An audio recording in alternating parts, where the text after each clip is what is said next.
Hello, my ex-Jehovah's Witness friends. How are you doing?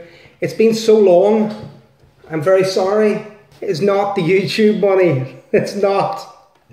I've been so busy. We've moved house yet again. As you can see, you're looking at a brand new background. I can't find my tripod. So right now you're balanced on top of a fruit bowl. It's been a hard couple of weeks. We've moved house. We're not too far away, but it's a brand new home. It's got gas heating, which is awesome. You turn on water. Hot stuff. What is that? It comes out of the taps. I'm very excited. I hope you're doing well. I was meeting with an ex-Jehovah's Witness today. I don't do that very often. Actually physically met another ex-Jehovah's Witness. He'd seen my videos and everything. So cool meeting you today, dude. Over here, pointing here. So cool. I had a great time. I wanted to thank everybody for watching my channel. I know I haven't been on a bit. I've missed a mean tweets.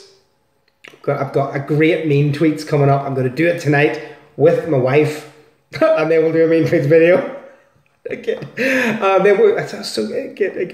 Okay. But anyway, we're going to do a mean tweets video and hopefully you'll enjoy that. Today I wanted to go back old school, do something I haven't done in a while. I've been saving some of the XJW groups pages and I wanted to do some fun stuff. So I've typed in here, I've got this one saved and it was, what is the worst advice an elder or above, because there was many grades of super elder, has ever given you? Let's find out.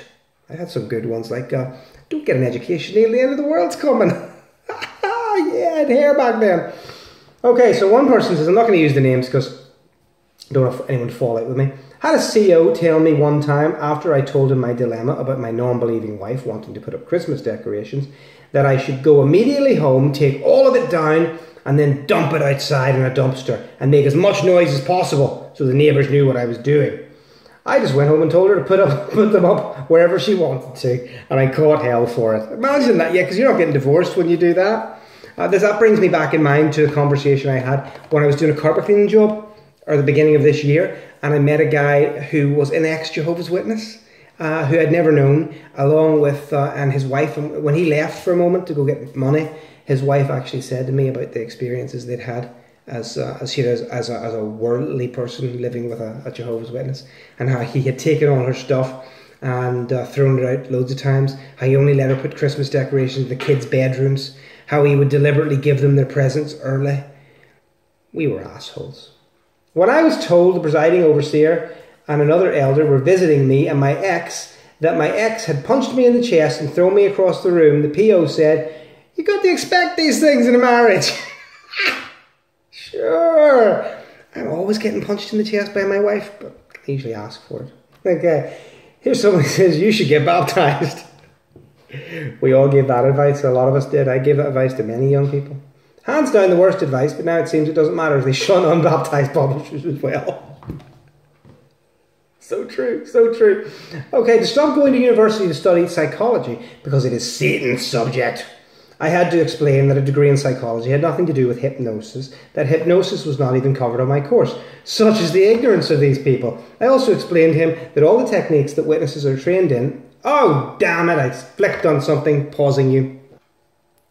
Sorry, I have returned. Oh yes, so anyway, we were talking to the lady who was told to stop studying psychology because it was Satan's subject. So, she explained to them that... Where we go, explain to him that all the techniques that witnesses are trained in to get people to listen and all the techniques used in their literature are based on methods derived from psychological research into human behaviour. And that this research, just like any other, can be used for good or evil. I stood my ground and refused to stop studying, but it was hard and I was swimming against the tide. Everyone, including my husband, was against me. He punished me a lot because he was probably pressured by elders to stop me. That sounds very dodgy. I got my degree, thank goodness, because with it I've been able to have a good career, feed my family after my creep of a husband abandoned us, and I've been able to help literally hundreds of young people lead good lives. Yes, that elder was truly giving very bad advice based on complete ignorance of the academic subject I was taking. Absolutely. Complete ignorance. That is the qualification for an elder, don't you know? In my meetings discussing my issues with the cult, one elder said, "You may have done too much research." Yeah, that's right. Whenever cancer researchers are talking to their bosses and they say to them, "You may have done too much research." That happens all the time.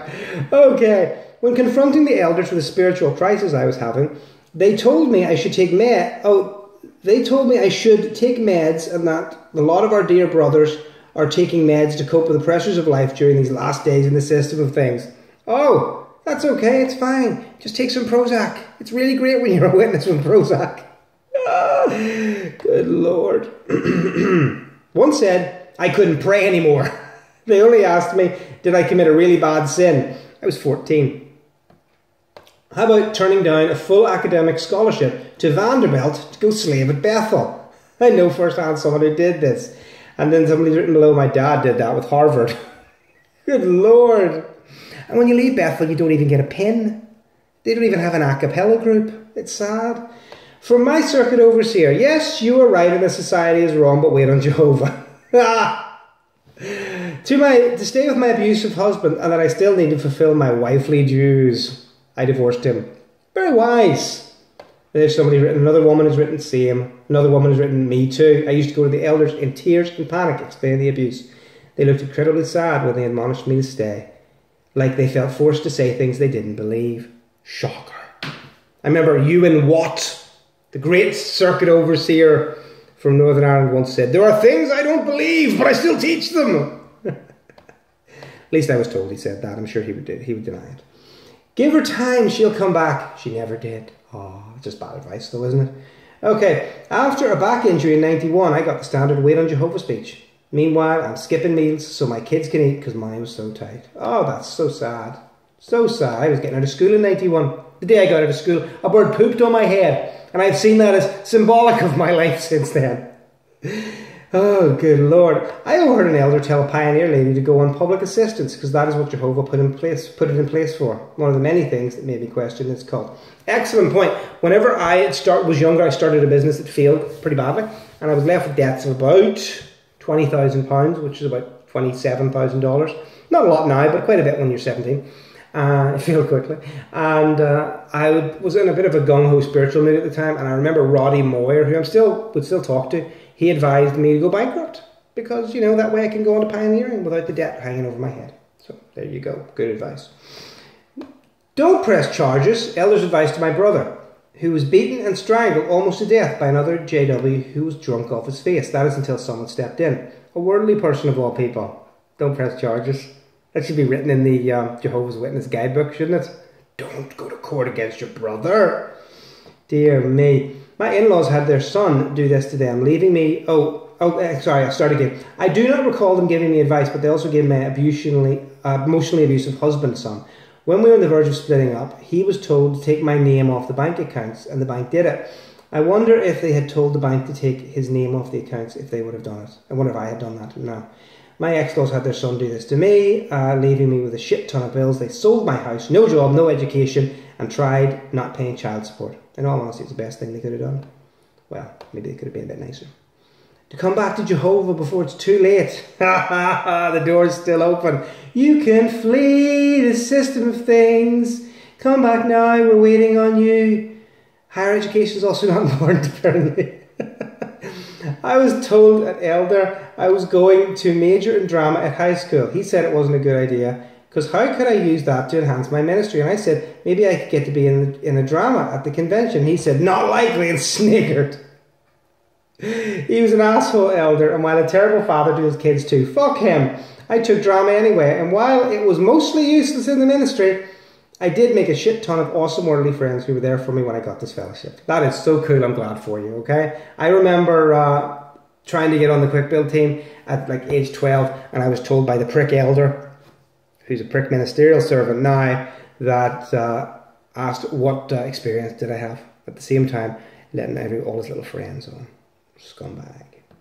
Okay, if your sister isn't serving Jehovah, then why do you need to be around her? She was 16. She's still around and the elders are not. Screw them. Oh, screw them. Absolutely.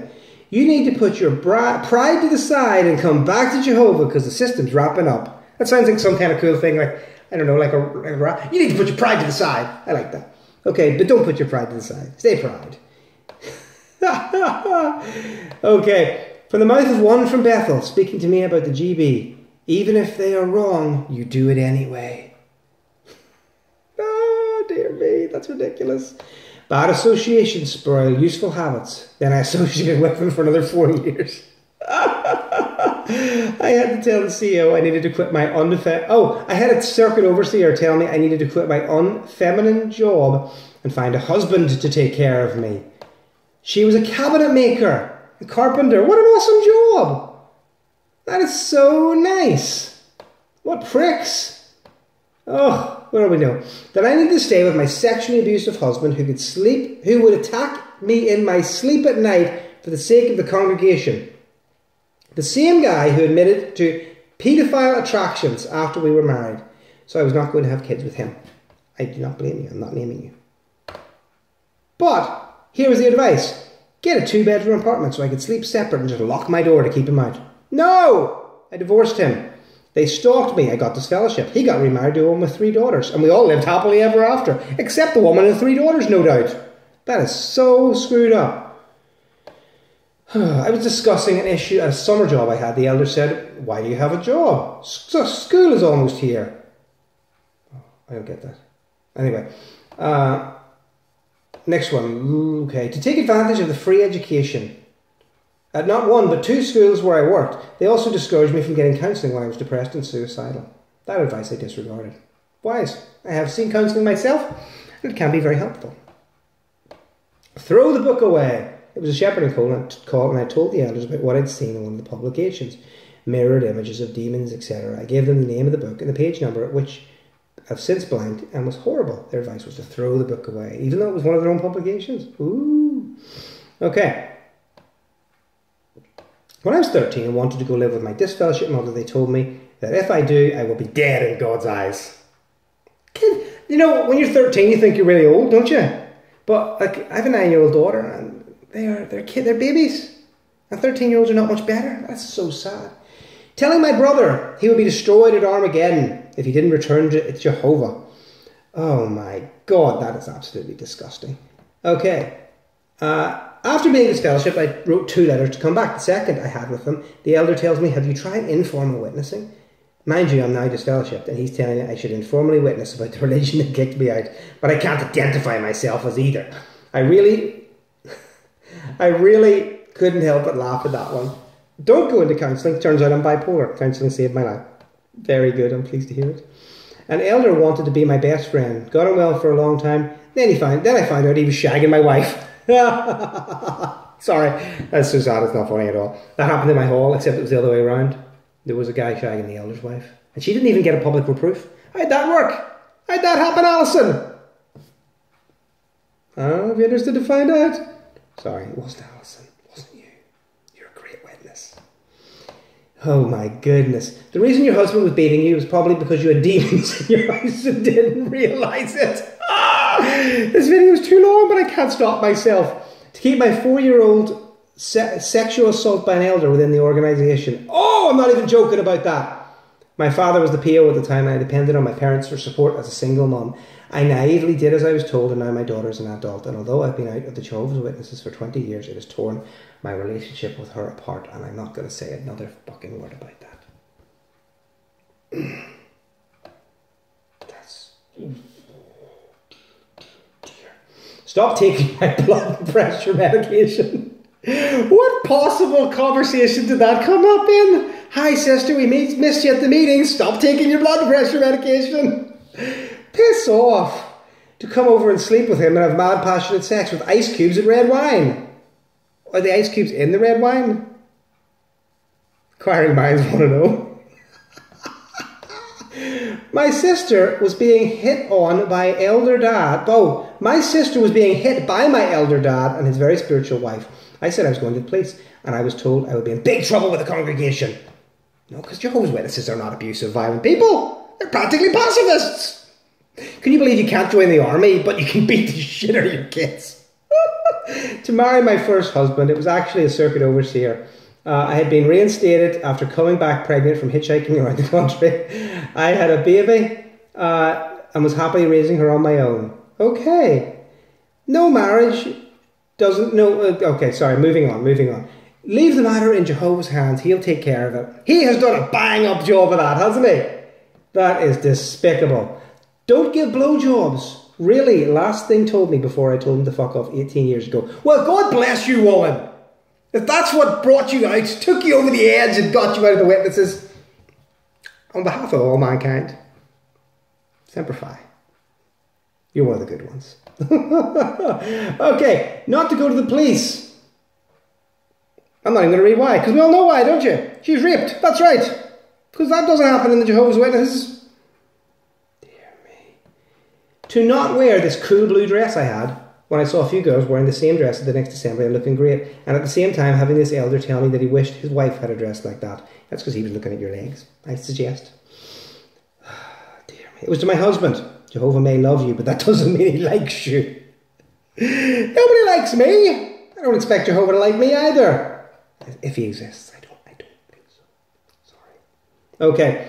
Go to your convention, even if it means you'll lose your job. You'll be okay. I lost my job, and I wasn't okay for years. That is so true. My dad, right, was, and I've written about this before, I've talked about this before. When we came over to Canada as kids, we emigrated. My dad got a really good job working for a company that actually built the guidance systems for cruise missiles, because he's a real technological guy, at least he was when he was younger. And he was brilliant, you know, he was really going places. He had medical and dental and all that good stuff. And we were really doing well in Canada. And then the point came out that, hey, you know what, you might be making missiles. And the next thing is Dad quit his job and he became a janitor for some time. Then he got a crappier job, and then he got his hand stuck in a press at the crappier job, and he lost his hand, whoop, like that. They sewed it back together, but it only makes like cupping. It's like a crab hand now. It's true, I'm not making this up. And then we all had to come back home to Northern Ireland because we couldn't make it in Canada. So that's why I will forever be a Canuck. I love Canada. I miss it very much. I married a Canadian. One day, be warned, I'm coming back to you. Dear me. Got a job with the city, but had to salute the flag, so I didn't, and with that, no job. A few months later, after struggling to find jobs, elders come by for shepherding call. I had no job and felt like a loser. Fuck them. I have a good job now, and they will never get one penny from me. Good point. The worst advice I ever got was not really advice, it was a telling off, because I told this sister who came to our hall that the guy that she was hanging out with was a bad guy. He was a scumbag. Ooh, 2 elders at my door because he was a project boy. They were working on him to make him good and give him, you know, rewards and stuff. And he wasn't good. He was a prick. But anyway, so of course I get told off. How dare you have opinions? And we say he's good. Read me that scripture about, you know, who are you to say it's what's unholy when I say it's holy? And then I got in trouble for that. And he got married to that girl, and all was happily ever after, until we showed up in the wedding bus. With the driver was a guy called Paul Slaney, who's an elder in my old hall. The entire congregation lining the bus with 32 or 50 or seats or something like that. And the bus lights shone on Stephen fingering the bridesmaids. It's true. It's true. If you've made it this far, that's your reward. I'm going to break this up. I'm going to make part 2 coming back at you in a minute.